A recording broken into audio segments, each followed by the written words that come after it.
Hey, how's it going, eh? Thanks for dropping by. And yeah, I know, I am pretty surprised that this channel's still going too. I figured I must be in debt or in jail or something, because nothing's been coming out of here for quite a while. Now, I haven't made any videos lately, not because there haven't been things I've been working on. It's because I'm lazy. That's the problem. The path of least resistance is a sweet, sweet siren, and I often have trouble resisting that. Hopefully we're going to break that streak here. We shall see if I make it to the end of this one. So what we're looking at here is one of the many, many crappy ways to store a nice set of drivers like this. And here we have another equally crappy way of storing them. And then, of course, there's this crappy method. Now, you know what the problem with all of these methods are, and I've tried them all, of course, is you have to touch every frickin' driver before you find the one you actually want. Now, the advantage of the box method is that commonly used drivers will tend to migrate to the top, like this well-used specimen here. Now, the problem, of course, is that if you need something weird, you're going to go digging around, and that totally ruins the order of things. Now, I could be wrong, but I think there's got to be a better way. As you can see, I haven't got much in the way of wall space, so this needs to be a desktop version, which is kind of the way I want it anyway. Move it around a bit, and tuck it away when you're not using it. Now, if it were up to me, there'd be way more shit out there that looked like it came straight off the set of 1960s Star Trek. So, since it is up to me right now, that's where I'm going to go with this. I've got about 20 drivers here, give or take, and the way the little hamster in my head that's running around figures it should look is something like this. So there's the control panel there, and we'll have the drivers like in 2 rows probably to try and minimize the footprint. And they'll kind of stick down into there, and that's about as far as I've got with the plan. Obviously well thought out. I usually end up running with the first stupid idea that comes in my head, and this is no exception. Here I am measuring the shaft of the driver for some reason. Alright, let's see how dangerous this is. And we're going to follow that up with some like super sketchy table saw work. Fortunately, I realized how monstrously stupid this was before I took a 2x4 to the chest. Fine! All I'm trying to do here is cut this 2x4 on a bit of an angle without having to change the throat plate on the table saw. Well, that's not working out too well, obviously. I should have just done it. Oh well, what are you going to do now? Oh, lovely. That actually looks terrible. Now I'll just poke a few driver shaft size holes in it. Oh, those are totally not even.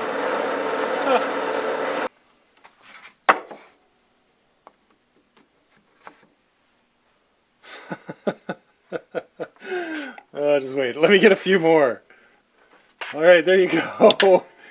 Holy shit, that looks like garbage too. So the problem with this hasty prototype, I think, is it's really not very convenient to get these in and out. It's kind of hard to find the hole again after you've pulled it out. You know, you really want something where you can just pull it out like a sword from a sheath and then fire it back in. Not like that. So that actually kind of gives me an idea. Let's go with that and see if we can't figure something out. Oh, not bad actually. But, yeah, maybe a bit hard to work with this metal stuff. Well, we've got some plastic. Here's a piece of 1/2-inch PVC pipe. There we go. That's the kind of action we're looking for. A little hard to get out, though, so maybe there's a way around that, eh? All right, just hacked off a little piece here.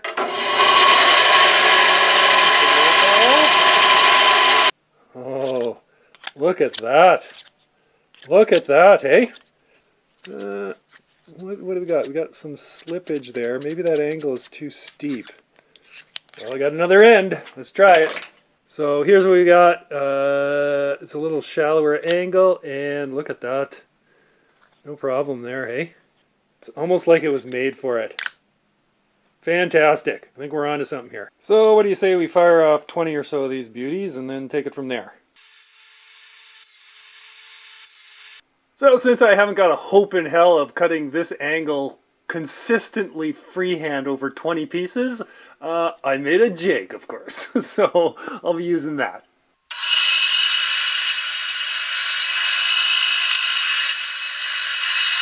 There we have it. They're 4.5 inches long, and when you insert the driver, the business end just pokes out a little bit.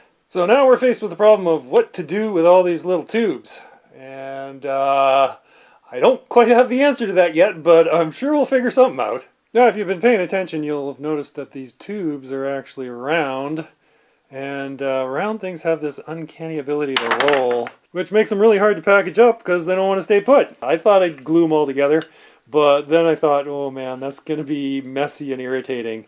So we're not doing that. Another thought was to package them up in a tight-fitting box, not like this one, mind you, but you know, something that really jams them in there.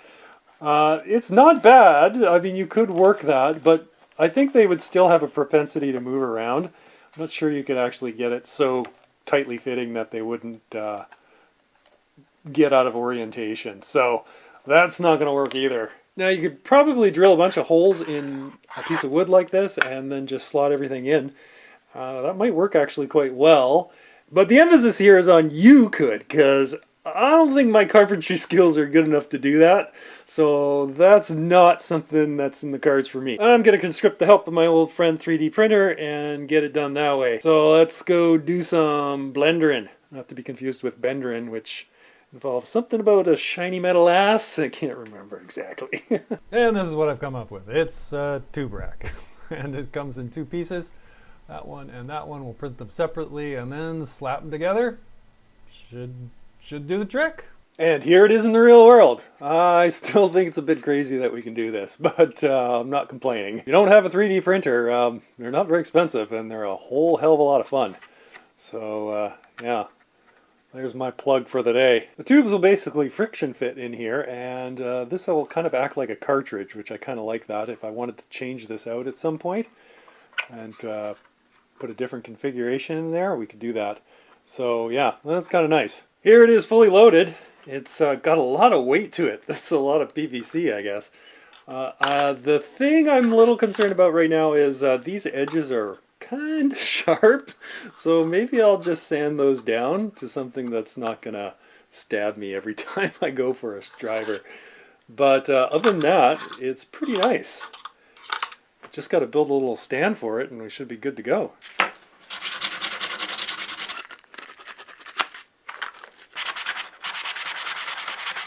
For what it's worth, I childproofed all the edges and then sanded the words off where it would be visible from the road. So, yeah, I'm pretty happy about that. I think it was worth the effort. So, back to the housing. It's going to sit something like this, I guess. We just need enough of an angle so that the gravity will suck the driver into the socket. And, well, yeah, it seems pretty good. We'll say the edge of the paper is the bottom, and we'll just mark out where this is. Something like that. Somewhere about there. Alright. There you go. It's a bit rough, but I think we can work with it. I translated my deranged lunatic drawing into something a little more intelligible. Little dimensions. I'm going to make it out of 1/2-inch plywood. What is there to say? I just cut the pieces, glue them together. We'll do that and see what it looks like. So has this happened to you where everything's looking sleek and sexy on paper and from the side, and then you turn her around and ay ay ay muy grande. It's way too big. It's no fucking good at all. We're going to have to cut her down. Well, in light of this new information, I think what we should do is just ensconce the plastic case in wood. Just pretty it up a bit and try and minimize the footprint as much as possible. And that means staying away from designing things on paper because, things seem great in your head and then when you put it together, reality just kicks you right in the ass. So, I'm done with that for now. And now that I'm halfway into this, it's perfect time to have another mid-course correction. I thought, why make this out of crap wood when I can make it out of something nice? I mean, we've got very little wood going into it now, so I might be able to work that out. And because I can't afford anything nice, I've scavenged this cabinet face from somewhere, and I think it's really good wood. I don't know what it is, but it looks nice. So, and it's solid, so I think I'll maybe try and cut the pieces out of this and see what it looks like. Once you strip away all the fancy beveled edges, you ain't left with a fuck of a lot of wood. I'm thinking it's gonna be barely enough. It's so nice though, holy. I can understand why it's so expensive and why I don't buy it. Oh man, who's the idiot who thought all these weird ass angles would be a good idea? Makes it impossible to glue up. And let's just see here if it takes. Okay, they seem fairly rigid. Yeah, not the best glue job ever, but you know, it's not going to take a whole hell of a lot of abuse. So there's where we're at there. That's looking fine. Not very Star Trek-y, I realize. Not a lot of fucking wood in space. But the original plan was to use the plywood and then paint it up some sort of spacey color, but we're not going to do that now, obviously. Anyway, still look good. And it'll have the Star Trek profile that we're so desperately after. Last thing to do here is to cover that up and... oh yeah, fits fairly nicely, although I see... oh my god, what is going on there? Is that actually right? I think it is. It's actually skewed. Fuck. See, this is why you don't listen to me. Don't listen to me. I don't know what I'm doing. Why is that? It seems like it's totally on straight, but... something's wrong, obviously. I'll see what I can do about fixing that. Actually, I should have been able to see that. Look at that bullshit. Ugh. Idiot. Alright, so popping that thing off doesn't turn out to be so easy. It's actually on there pretty damn good. So, but there's some flexion here, so maybe what I can do is just squeeze it together and then glue the top on. So, we're going to cheat a bit. And have a look at that. It's obviously not flush along the top side either, as far as, and it's good up to about here, and then it craps out on me. So, you know, obviously not a fine woodworking channel, so I'll just plane or sand that down, I guess. Nobody's gonna know. Well, no, everybody's gonna know, but theoretically nobody would know. You know how I said I was just gonna squeeze it into place? Well, as soon as I did that, it went crack, and I don't know, it didn't come completely off, but this gap just got wider, so obviously that edge was maybe not totally square or something. Anyway, now we got this ugly gap here, and I don't know exactly how to fix it, but I think what you can do is you can mix dust from the wood with glue and then put it in there. I'll try that. I mean, I guess it's better than the gap, so this is what I'm going to see if that'll work or not. Look, it's a perfect match. Hopefully a little bit of sanding will make all that go away. We'll see. See, here's the kind of thing you can do with a 3D printer. This is a bottle brush that the plastic bit that connects the brush part to the shaft here busted completely off. Unrepairable, so you can just print yourself another one. Goes on like that. And then this is threaded, and so is that. And a little bit of... well, and there you go. You're back in business. Probably should have done it in black, eh? Or blue. That's what we're looking at after a bit of sanding. I'd say it passes the smell test. Clearly not perfect, but yeah, it'll do, eh? So at this stage, we could possibly put a back on it, or maybe a bottom, or both. But here's the thing. It looks pretty good the way it is right now, and anything I do to it beyond this increases the probability that I'm actually going to fuck it right up. So this is where it stops. It looks good, we're going to leave it here. Call it a day. It does seem like I should do something to protect this wood a little bit, so I'm going to try a little bit of Danish oil. I wonder how many Danes you have to squeeze to get this much oil. 2 at least, eh? So I don't actually know what this is going to look like, so maybe I should just test this on here first and see what that yields. I'm supposed to let it sit for 30 minutes, soak in. Smells like IKEA for some reason. So this is what we're going to end up with. You know, I actually like this better than this. But you can't just leave it like that. It's completely unprotected. So, I don't know. Okay, here's another option. This is the Danish Oil here. This is just wax. Plain old Johnson's paste wax. So, yeah, you can... I mean, it does darken it slightly, but it's not so bad. So, we're going to wax it. So that's after a fresh wax, and wow. It actually looks pretty nice. Crazy. And there it is in all its glory. It doesn't actually need any labeling because as long as you can remember three things, these are the minus drivers, this is plus, and these are torques.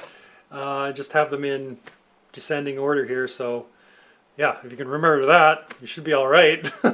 If you can't, then you probably got bigger problems than where are your drivers. So I had a few duplicate drivers, so that's why we have some extra holage here. But it works pretty good. The top row is a little bit harder to get at as compared to the bottom row, but any way you do it, it's quite nice. And you know, fire them in, fire them out, and try and keep them in order, and your life will be just that much simpler. Will it not? No, probably not, but it looks nice, so that's that. And I know it takes up a bit of room, but I think in the end it'll be worth it. So there you have it. It's cheap to make, doable without a 3D printer, but probably easier with. And even though it's not super Star Trek-y, I think it looks pretty good. So I think we can call this one done.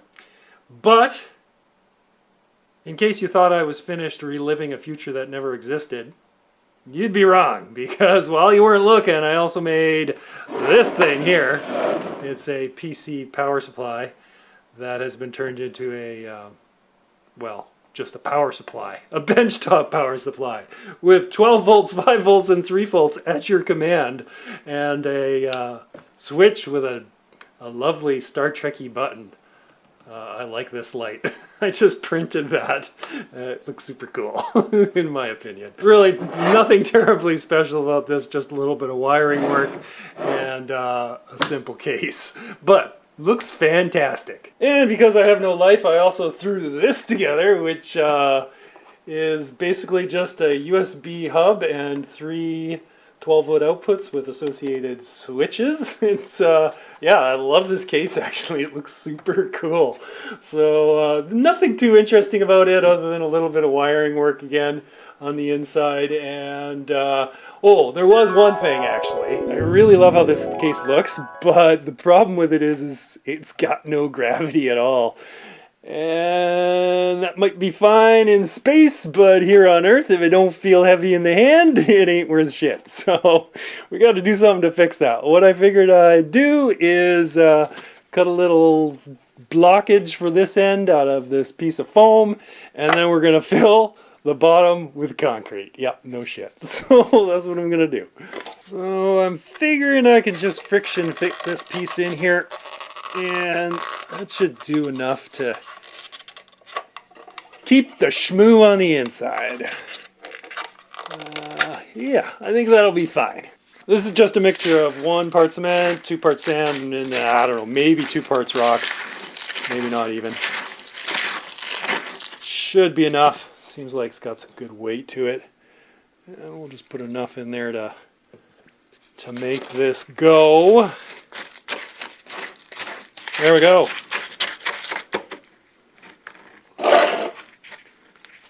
All right, open up, little buddy.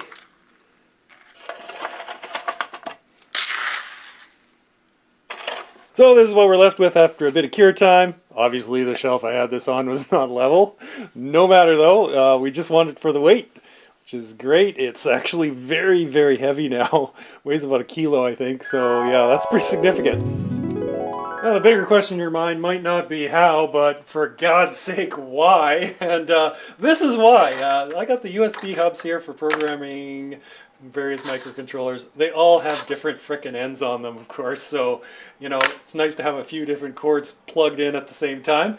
And the 12 volts, well, okay, for one, we've got a lighted magnifying glassy dealy there, which is kind of handy to have.